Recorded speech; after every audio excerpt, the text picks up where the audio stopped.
bylo za strašný sen?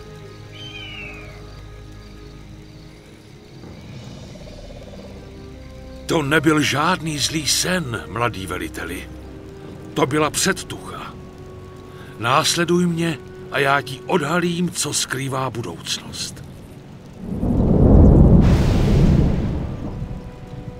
Nechápu, co to všechno mělo znamenat, ale podřídím se.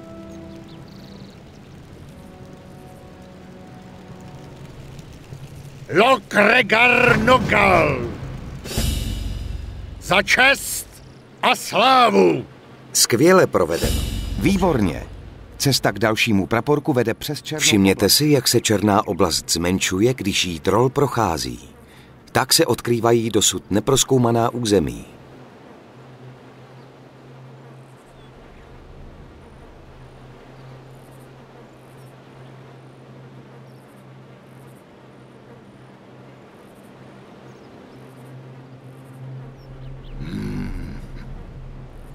Dabu! Za čest! Vyberte trola a přikažte mu dojít k praporku uprostřed tábora.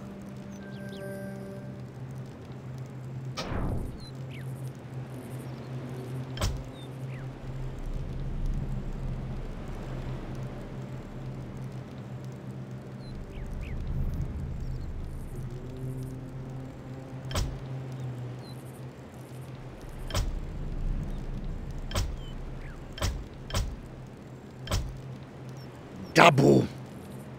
Ano. Loktar, válečníci! K vašim službám, veliteli. Nyní, když máte vybrané všechny... Připravte se! Cítím před námi gnoly! Chcete-li přikázat trolovu vojsku, aby porazilo tu mrzkou bytost, vyberte všechny své vojáky, klepněte na Byl tlačítko. pouhý průzkumník. Ale kousek dále leží celý tábor gnolů. Dejte vojákům pokyn, aby provedli přesun s útokem na nepřátelský tábor. Provedete to tak, že vyberete všechny vojáky, klepnete na tlačítko útok a pak klepnete levým tlačítkem na zemi uprostřed tábora gnolů.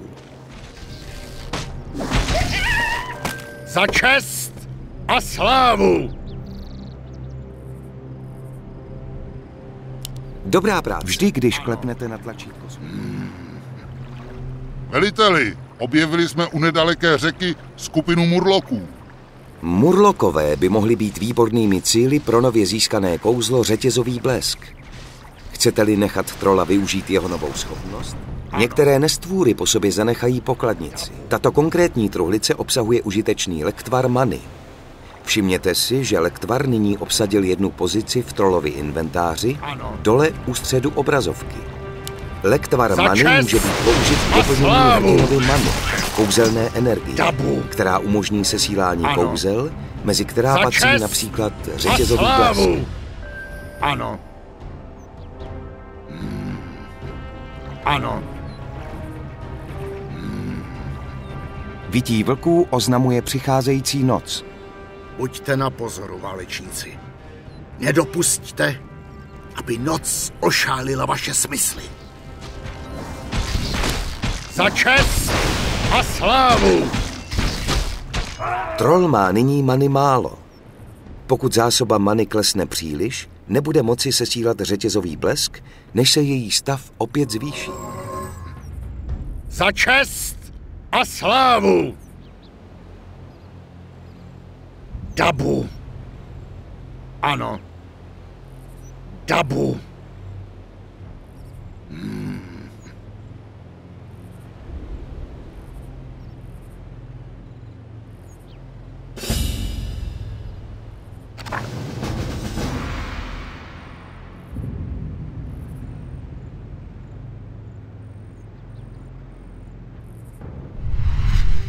Buď vítán, synu Durotanův. Věděl jsem, že si ke mně najdeš cestu. To jsi byl ty, koho jsem viděl ve snu. Kdo jsi? A odkud mě znáš? O tobě a tvém lidu toho vím mnohé, mladý veliteli. Kdo však jsem, to je nyní nepodstatné. Důležité ale je, že musíš shromáždit svůj lid a okamžitě opustit toto pobřeží. Opustit? Co to má všechno znamenat, člověče? Člověče? Své člověčenství jsem opustil už před dávnými věky. Nyní jsem trochu jiný. Měl bys vědět, že jsem uzřel budoucnost a v ní jsem zahlédl obrovský hořící stín, který se chystá pohltit tento svět. Ty jej ale cítíš také, že? Démoni se vracejí. Ano. A proti nim budete mít šanci jedině, pokud zavedeš svůj lid za moře.